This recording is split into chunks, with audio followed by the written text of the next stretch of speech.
Hey guys, it's AlleyOopDunks here. Let's see the topics for today. As usual, Credit Bank, our team results from the double round week, the coach of the week, our recommendation then, team trades and team formation. So, Credit Bank then, in this double round week, Maledon came back to the great performances, increased by 2 credits, the highest than any other player, and he seems he's back into top form, as I said. Expensive now at 14 credits. On the other hand, we have Petrusev, that we mentioned it in the previous show. Konstantinos mentioned that he is a great pick, and what a pick was actually. He gave 60 fantasy points in this double round week, increased by 1.8 point his credits, and remains quite cheap at 8.9 credits. So potentially we see a lot of people using Petrusev as an X factor in their teams. Then we have Williams from Alba having a good double round week when they actually got a win as well. 65.3 fantasy points, but in our opinion remains expensive with 14.5 credits, so increased by 1.4. So perhaps he's getting into rhythm, but we think with these credits there are other avenues to explore.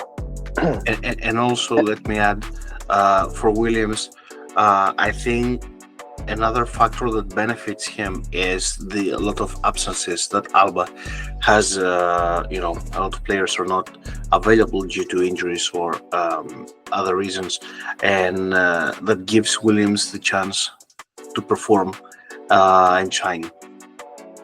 Absolutely. And finally on the coaches, the highest positive performance was from Splitter this double round week. We see Paris, when they get into form or when they actually get their tempo going, that they can go into very high scores and they can play really unpredictable and beautiful basketball. So 30 points in this double round week, and even with the 0.5 increase on credits, with 6.1 there remains a cheap option. So it's one to keep an eye when the calendar is good for Paris. On the downside, then we have Howard Tucker and Nutenberg. I think is an indicator of their form, so we would avoid getting them. You would think, though, potentially players like Lundberg and Howard, that can be streaky. Mostly I would say Howard, though, that they can get out of the slump, but we would avoid them. And finally, Lasso, he's now very cheap at 5.5 credits, so we will keep an eye for him for the future fixes. It's also let me add about the downs. If you see, I think it resembles also the performance of their own teams. What I mean by that, Baskonia, for example, the last game versus Monaco, at the half there were some boos at the stadium because they were not performing. The team was not performing as they usually perform, and then also Partizan, they lost 2 home court games. Partizan didn't start very well, but you never know. Zeljko is there, and they can turn it into rounds. They can be totally different team. But I think, as I said, also Coach Lasso, Baskonia is not in the best rhythm right now, and that's why they're not performing. Let's go and check our results. We have a really good double round week, and gain. And let's emphasize on that, right? Yeah, on the 3.9 total from the both rounds credits that we gained. as you see, it was we had the, as you see, combinations, the center position and forward.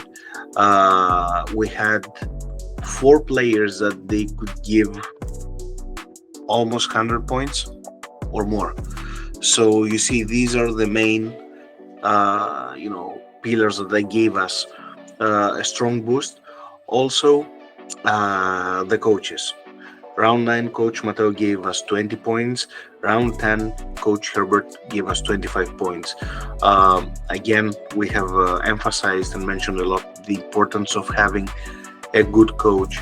So if you see, like, we spend more for having Coach Matteo for round 9, but gave us 20 points back. So it is, one of the main and important issues when you build your own team. Also, round 9, Matisek gave us 15.4, and round 10, you see Petrusev 19 points. That's why it's important to choose players, let's say, with under 10 credits, that they can give you a big boost.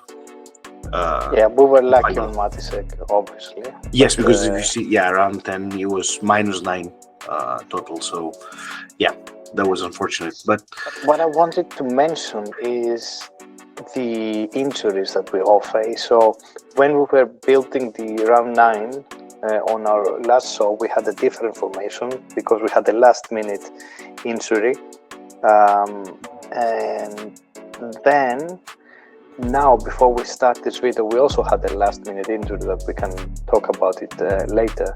And as you can see, Hall, that got in the team last minute, give us a good result. He also got injured. So it seems to be a very tough period now, getting old around the 1/3 of the season.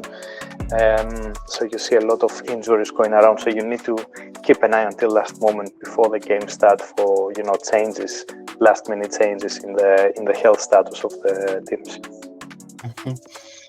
That's true. And compared to last year, I have to point that out. I hope we all have seen, but I have seen an improvement on the announcement of last-minute injuries or players missing around. So kudos to Euroleague and the teams, of course, that they're giving information before the starting of the fantasy to us, so we can adjust our teams. Absolutely. So talking about that, let's see the coach of the week first. And this is again Matteo versus Berlin. I think they're playing at home, 8.5 credits, so it is on the more expensive side of things, but it's not the most expensive, so it's okay. And these fixtures are all quite competitive, so we're going with what we think is the most safe. Plus Real Madrid needs to bounce back after their loss versus Anadolu Efes at home. And as I said, we may spend 8.5 credits, but then you can get minimum 15 points back, fantasy points, I mean. So that's here are the trades. You see some big names, of course, go for it. in our trades. So we send out Matthias Lesor, Jokubaitis, Booker, and Coach Herbert. You see, all of them, they performed. They gave us amazing fantasy points, a big boost to gain this 3.9 credits, to have this gain. However, we wanted to create, let's say, a more all-around team. So that's why we brought in Milutinov. I think he was the best sender in the double-round week overall, among senders. So that means he's back in his normal, rhythm and performances. And, he's with 26.4 fantasy points. We wanted him instead of Lesor. Then Edwards. What the year so far? I think he's the top scorer of Euroleague so far. Amazing year for Edwards. a killer instinct, a scorer, pure scorer. So he took over the game versus Alba, and with 28.6 fantasy points.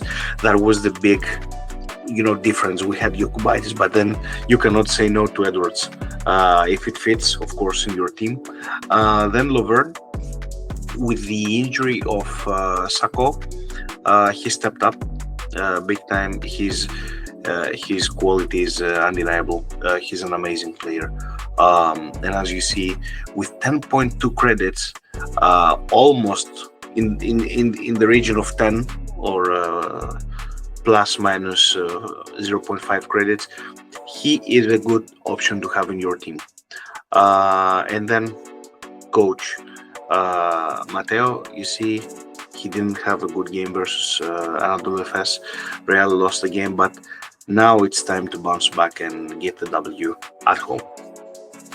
Just a comment from me on Edward. So I think it's a complete different player. Not complete different player, but it gives me a different feeling. Edwards last year versus Edwards this year. I don't know if that is because of the work he put on during the summer and with his coaches, or is it the way Herbert and his assistants as well is looking after Edwards? But it's huge improvement. So it's amazing. So it's not just that he's fast scorer, but it's also the way he's playing. It's almost like a refreshed player this year. So yeah. Let's hope he can do that with us as well. So before we get into our team, or whilst we get into our team, let's mention that is unlimited round week. So we showed you the three main changes we did. We did some very minor changes on the bench, but they're all 4 credits, so they're not really making a big difference for us.